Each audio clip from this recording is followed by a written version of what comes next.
இது ரொம்ப ஸ்பெஷலான படம் எனக்கு.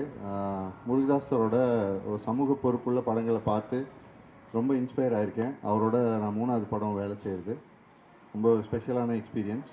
அண்ட் எஸ்என்ஏ காம்போ வந்து ஒரு மேசிவ் காம்போ. அவங்க மிகப்பெரிய ஹிட் ஆல்பம்ஸ் க்ரியேட் பண்ணியிருக்காங்க. அவங்களோட நான் தொடர்ந்து பயணிச்சிருக்கேன். ரெமோ மாதிரி, வேலைக்காரன் மாதிரி, டான் மாதிரி படங்களில் ஒர்க் பண்ணியிருக்கேன். இப்போ திரும்ப அவங்களோட இணையிறதும் ரொம்ப மகிழ்ச்சி. சிவகார்த்திகேயன் அவர்கள் என்னோட நண்பர். இன்றைக்கி மிகப்பெரிய உயரத்தை அடைஞ்சிருக்காரு.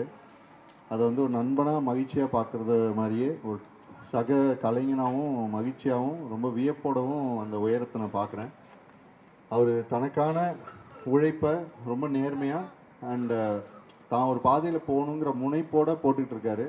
எந்த டிஸ்ட்ராக்ஷனும் இல்லாமல் தான் இலக்கை சரியாக நிர்ணயிச்சுட்டு அதை நோக்கி ஓடிக்கிட்டே இருக்கார். அவர் ஓடுறது வந்து தனக்காக மட்டும் இல்லை, தன்னை மாதிரி இங்கேருந்தோ வந்து ஜெயிச்சிட முடியுமான்னு பல இளைஞர்கள் தன்னை பார்த்துக்கிட்டு இருக்காங்க. அவரோட உழைப்பும் வெற்றியும் அவங்கள எல்லாரையும் முன்னாடி கொண்டு வர போகுதுங்கிற ஒரு புரிதலோடையும் அவர் ஓடிட்டுருக்காரு. அது வந்து நாங்கள் ரொம்ப பெருமையாக பார்க்குறோம்.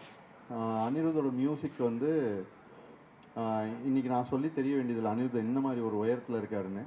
அவர் சூப்பர் கம்ப்யூட்டர் மாதிரி கண்டினியூஸாக ஒர்க் பண்ணிகிட்டே இருக்கு. அவரோட மைண்டு ஆடியன்ஸ்க்கு பிடிச்ச ஒரு விஷயத்த அதே சமயம் புதுசாக எப்படி கொடுக்கணுங்கிறத வந்து கண்டினியூஸாக ஒர்க் பண்ணி ஒரு விஷயத்த பண்ணிகிட்டே இருக்கார்.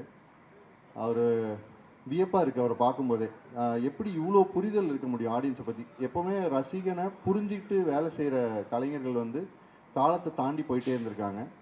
அதே சமயம் ரசிகனை முன்னேற்றிட்டு போக வேண்டிய கடமையும் அவருக்கு அதை சரியாக பண்ணிகிட்டு இருக்காருன்னு நினைக்கிறேன். ஸோ இவங்களுக்கு லக்ஷ்மி மூவிஸ்க்கு இந்த படத்தோட ஒட்டுமொத்த குழுவுக்கு எல்லாருக்குமே என்னோட நன்றிகளை தெரிவிச்சுக்கிறேன். நன்றி.